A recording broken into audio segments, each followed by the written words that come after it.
You know, most TED Talks talk about a new idea or a big idea. I'm talking about a really old idea. It's been around for decades. I'm talking about multiculturalism. I am talking about the kind of multiculturalism that's characterized by three basic things. It is rigorous in terms of content and instruction. It's very rigorous. It supports all that skill building we're so concerned about. It also is designed, particularly with instruction, to advance students' pro-social capacities. And that's a big phrase that just means our students can look at issues from multiple points of view, and they can work collaboratively in diverse groups. That's what pro-social proficiencies are. And the third thing that the kind of multiculturalism that I'm talking about does is that it advances social justice. But let's talk about that term for a second. To some people in our community, if we focus on social justice, that means we're going to turn all of our children into socialists who hate white people, okay? This, of course, this kind of response then brought out people from the other end of the spectrum who said, if we don't have an emphasis on social justice in our schools, that just means our schools will serve to reinforce the white supremacist, heterosexist oligarchy. This term, if it's not a term that works well for you, I'm going to take a cue from our school superintendent, Tom Boasberg, when we were having this kerfuffle in DPS, who just came back and said, we want our kids to be critical thinkers.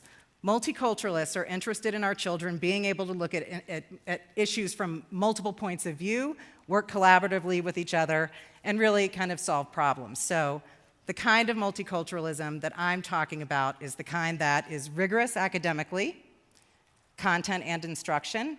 It advances pro-social proficiency, particularly through instruction, and it advances social justice or critical thinking, whatever term you're most comfortable with.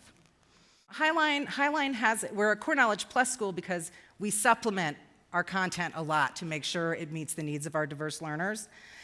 And when Zoe got into this westward expansion unit, it was a whole bunch of Pioneer, wagon trains, river boats, trains, and very based sort of in this manifest destiny mentality. And that is a perfectly valid way to teach westward expansion. It really is, because westward expansion was really, really good for a lot of people, and we probably would not be here today had it not unfolded the way that it did. But westward expansion was not good for everybody. And I was really worried that Zoe was only getting sort of half of the story, and so I sat down and I thought to myself, okay, what is it I really want her to know by the end of this unit? What do I want her to be able to answer? And I wanted her to be able to think about how can progress be both positive and negative?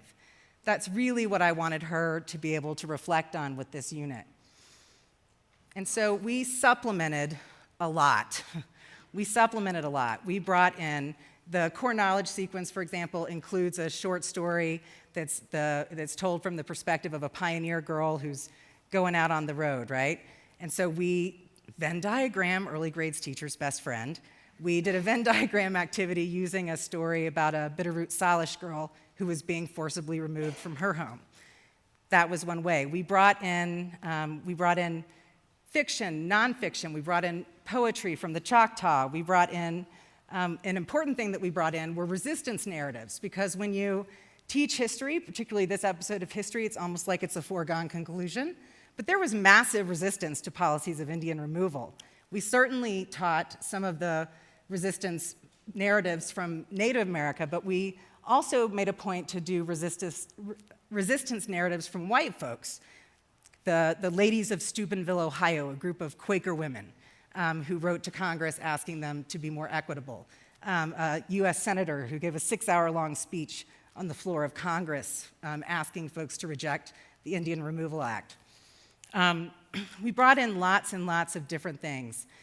And by the end of the unit, my child and many others could answer, or at least reflect on, write about, that essential question. In what ways can progress be both positive and negative?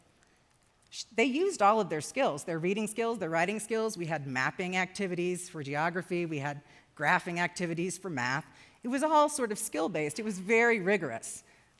Just want to ask all of the educators in the room that when you think about doing multiculturalism, please don't stop with heroes and holidays, food and festivals, folklore and fables. Please don't stop there, and maybe don't even start there, because there is a wonderful way to do a kind of teaching and learning that is going to build those academic skills you care about, that's going to allow children to really look at issues from multiple perspectives, and that is going to enable them to sort of think very critically. And doing multicultural education, really, at the end of the day, is about empowering our children to be really prepared to participate in our diverse democracy.